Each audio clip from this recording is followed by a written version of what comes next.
Today's June 10th, and what you're looking at here is rye that was planted last fall.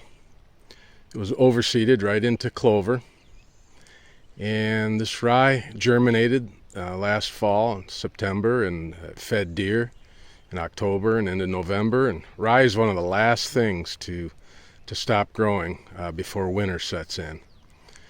Then it's one of the first things to green up in the spring and start feeding deer again when they desperately need it.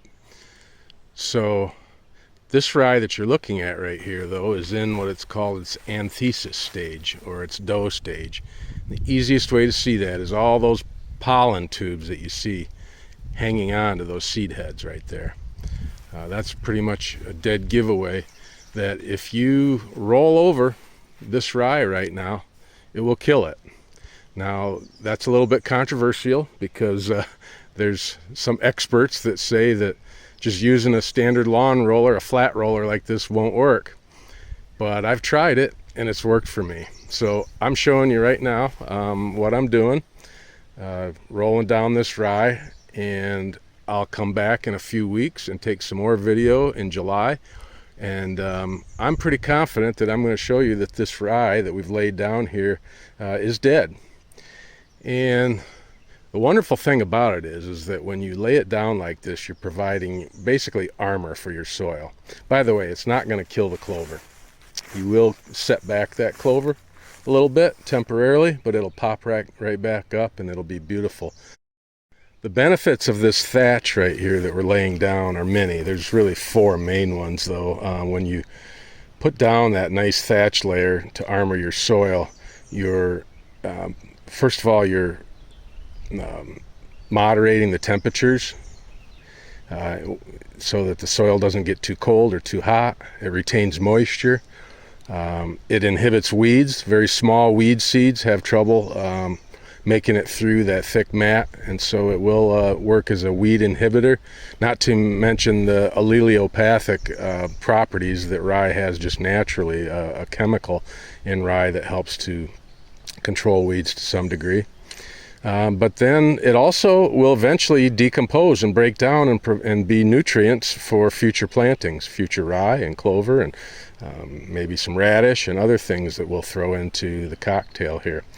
So that's what I'll be doing for the next hour or so, is just rolling over this beautiful stuff. It's lived out its useful life for us now, and we pretty much don't want those seed heads to harden off and become viable seed, because that just, not that it would be really a bad thing, but it will drop all the seeds places and times when we don't really want it. So I prefer to just utilize this rye at the end of its life cycle as a thatch layer, and then just throw more rye on in the fall. So I will be top sowing another 100 to 150 pounds of rye right into this in August, late August probably, or early September, and then we'll do it again next year. But today's a big day, actually, because this is a big part of this program of food plotting the simple way. Some of you might be wondering if just mowing this rye is a viable alternative as opposed to just rolling it, and by all means it is. For years, lots of people mow their rye, and if you wait until August and mow it, you'll get a nice volunteer crop. So that it's not a bad way to go. There's a couple reasons why I like to do it this way better. First of all, I don't have to own a mower, which is expensive. They're kind of a pain in the butt to maintain.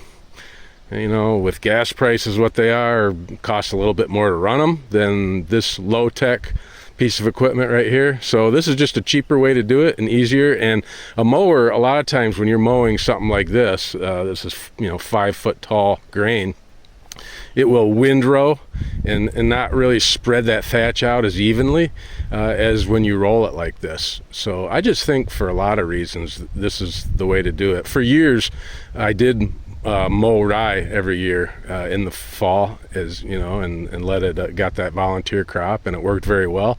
There's nothing wrong with doing that. I just think this way is simpler and cheaper. A couple more comments about this whole anthesis stage.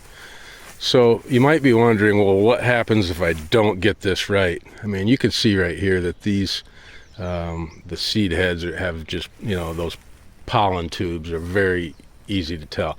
But an entire field does not necessarily reach this anthesis stage at the same time, or the dough stage, sometimes it's referred to, because the seeds are still soft and doughy and have moisture in them. But if you happen to roll a rye field too soon, the only thing that will happen, there's really no harm in that. The only thing that will happen is that the rye will just pop back up and keep growing. So, and then you just would have to come through and do it again. So for that reason, sometimes I wait until at least mid-June or even late June.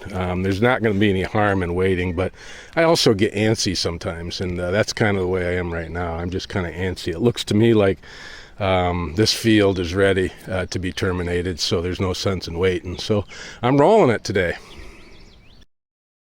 So here we are again, back in July 3rd. This is the same location that I was recording from back in June when I was rolling this rye field. And what I had hoped to show you was that just simply rolling this rye would just terminate it, and then a beautiful clover patch would come up through the thatch, and we'd have a nice clover field here. So the good news is that is what happened. I mean, the rye was terminated. As you can see, there's very little. A few of them did pop back up, but for the most part, it killed the rye, and we've got that nice thatch that we were hoping for, protecting our soil. But as you can see, I've got a little bit of a weed problem here. I don't know, these daisy-like weeds have come up. I've got some cool season grasses in here, and so I'm going to have to do some weed control, and I will probably wait until August to do that, and go ahead and spray this field, and then hit it again with my fall mix, reseeding more clover into it, and some radish, and then of course more rye, 100 to 150 pounds of rye. But just wanted to follow up and show you guys what it looked like a few weeks later. So you can terminate that rye with just simply a lawn roller, and but I've got some weed problems I got to deal with here. And I intend in my next video to deal with exactly that, and to talk about weed control in these fields, and then your fall planting.